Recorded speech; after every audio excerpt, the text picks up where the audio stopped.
My non-fellow Americans, I owe you an apology. When I sat in this chair 3 weeks ago, I brought you predictions of chaos on the streets of London. Gridlocked traffic because ordinary drivers were banned from big sections of key roads.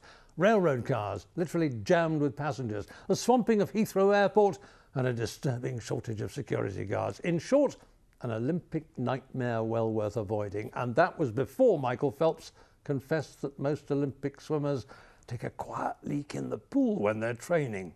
Well, sorry America, I got it wrong, largely because the British government scared the pants off all of us and told thousands of its own employees to stay out of London.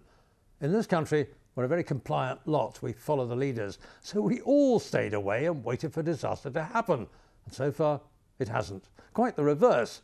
The gloom mongers said the opening ceremony would be a flop, but it was actually fantastic.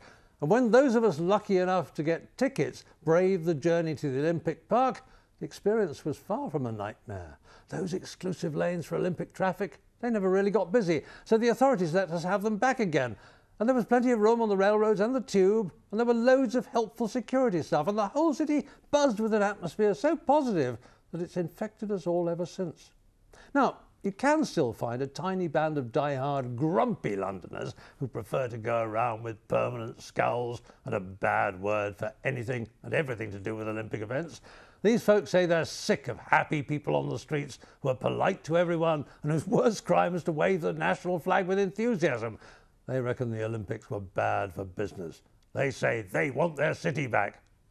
And yes, they will probably get it. All the ugly realities of normal life will soon return. But I sincerely hope we can retain a little of that rare commodity that only comes when you see people doing things to the limit of their energy and skill.